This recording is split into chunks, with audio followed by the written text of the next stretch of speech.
मुझे यहाँ से चले जाना चाहिए। ऐसे मत कहो सहर, तुम कहीं नहीं जा रही। खाला मेरी वजह से आपके घर का माहौल खराब हो गया। तुमने राधियान से बात की? वो तुम्हारी नौकरी के सिलसिले में कोशिश कर रहा था ना? कर तो रहा था वो कोशिश, तो नहीं उसका जवाब ही नहीं आया। तो तुम पूछ लो, घर में तुम जिस तरह सहम कर रहती हो ये मुझसे देखा नहीं जाता। मैं जाती हूँ उसके स्कूल। हाँ चली जाओ और हौसले से काम लो बेटा। बुरा वक्त आ गया तो कहीं से अच्छा वक्त भी चल पड़ा होगा। उसे तुम तक पहुंचने में शायद थोड़ा वक्त लगे, लेकिन आएगा सहर। इंसान को बुरे से बुरे हालात में भी अल्लाह से अच्छे वक्त की उम्मीद रखनी चाहिए बेटा। तनी कौन से अच्छे वक्त की बात कर रही हैं आप खाला? एक बात कहूँ?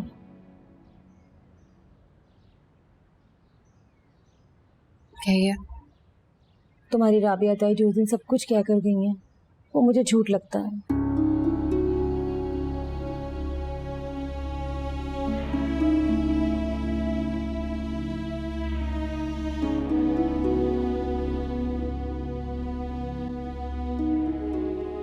और ये कागज खाला?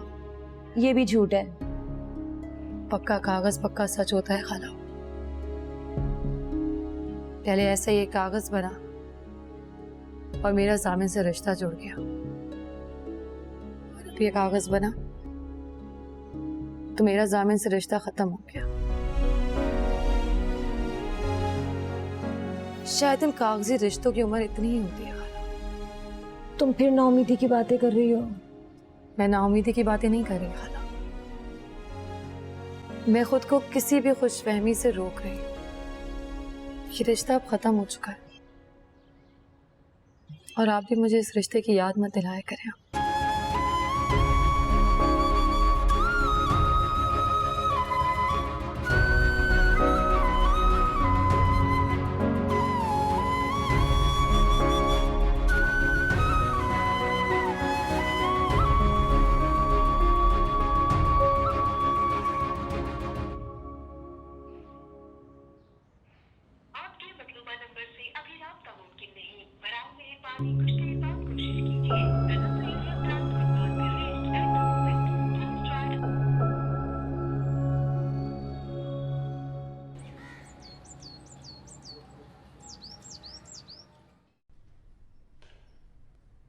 प्रिंसिपल ने बोर्ड मेंबर से बात कर ली और स्कूल आपको ट्रायल पीरियड पर हायर करने के लिए तैयार है।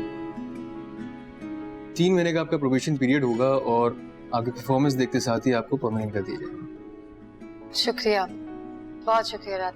अरे शुक्रिया कहकर मुझे शर्मिंदा मत करो। कब से ज्वाइन कर सकती हूँ? आज क्या है? आज है 25th। फर्स्ट से कर लो। ठीक है। और कोई भी मदद चाहिए हो तो मुझसे आप बेझिझक कह सकती हैं। ठीक।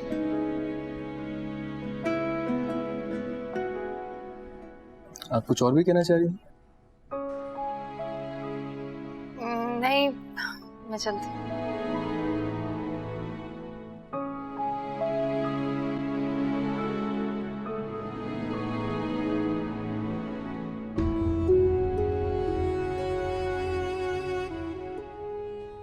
आप बहन है मेरी, जो भी बात है बिला झिझक कह दी। वो मैं ज्वाइनिंग के बाद अपनी खाला का घर छोड़ना चाहती हूँ। ठीक है। आप किसी गर्ल्स हॉस्टल में मुझे कोई कमरा दिलवा देंगे, या फिर आप मुझे बता दीजिए ये सब कुछ कैसे किया जाए, मैं खुद कर लूंगी। 1-2 दिन दीजिए मुझे, मैं इसकी इंफॉर्मेशन लेके बताता हूँ। शुक्रिया राधा, शुक्रिया।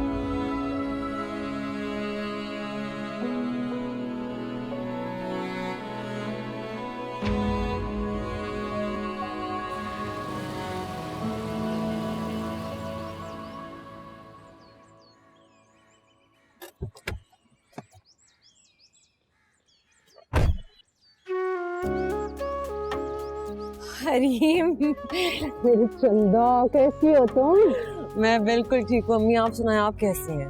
आपने मुझे मिस किया? ताईजान। वालेकुम सलाम। मिस? रोजाना 24 घंटे याद करती थी तुम्हें। पूरे 15 दिन बाद वापस आई हो तुम। अच्छा बताओ, तुम खुश तो हो ना? लेकिन इतनी वीक क्यों लग रही हो? मुझे लगता है घूमने फिरने के चक्करों में तुमने अपने खाने पीने का बिल्कुल ख्याल नहीं रखा। नहीं मम्मा, ऐसी कोई बात नहीं, आई प्रॉमिस। अच्छा चलो आओ ना, अंदर आओ। अस्सलाम वालेकुम। क्या हो रही है जान? कैसी हैं आप? मैं ठीक हूँ। अस्सलाम वालेकुम चाची जान। मेरा बच्चा आ गया तुम लोग। दुनिया की पहली बहू देखी है जो अपनी सास से मिलकर इतना खुश हो रही है।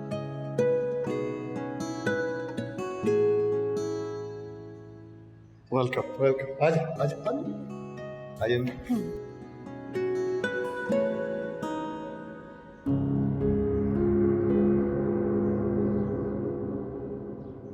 हरीम से तलाक की बात पहले आप करेंगी या मैं जामिन से करूं? थोड़ा रुक जाओ, वक्त और मौका देखकर मैं खुद बात करूंगी।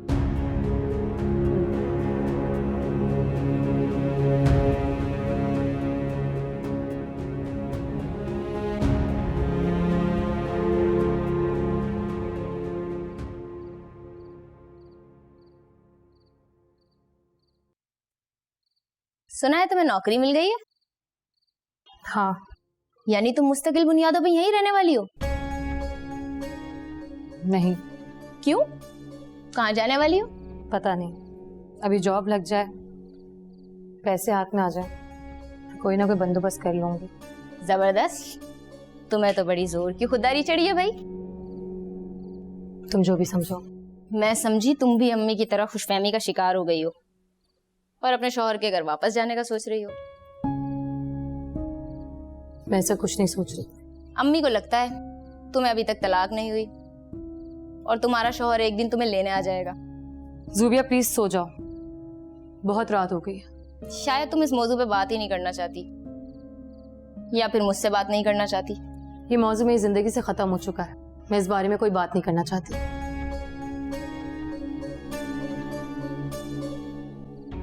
सैर बेटा, जी जरा बात करनी है, आना मेरे साथ।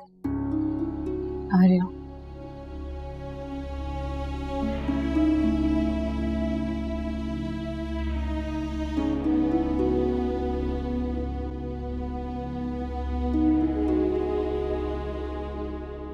बहुत दिनों से मेरे दिल पर एक बोझ था बेटा, इसलिए मैंने फैसला किया तुम्हें आज सब कुछ बता दूंगी।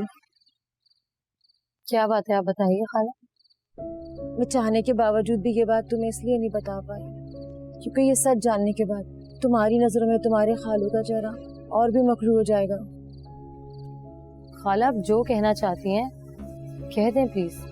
मैं तो तुमसे बार बार कहती हूँ, जामिन ने तुम्हें तलाक नहीं दी, उसकी एक बहुत बड़ी वजह है। तुम्हारी ताई जब तलाकनामा लेकर आई थी, ठीक उससे 2 दिन पहले जामिन ने तुम्हें 50,000 रुपए भिजवाए थे।